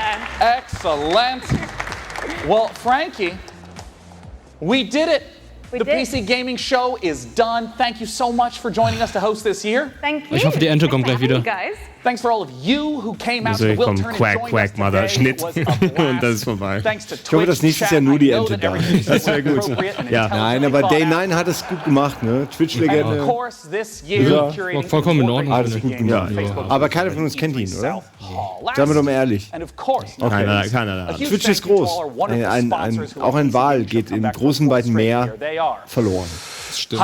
Man kann auch nicht immer nur im Trüben fischen. Ja, das war auf jeden Fall angenehm. Ich fand, das ist der Mario-Tanz. War nicht so viel. Dance Mario. Ich würde sagen, lass uns doch erstmal, wir besprechen gleich nochmal diese sehr umfangreiche Liste an Spielen, die gekommen ist. Wir haben alle möglichen Zettel hier vollgeschrieben. Wir gehen kurz in die Werbung und dann erfrischt Gelaber über PC und dann vorbereitend auf die Sony-Konferenz. Bis gleich.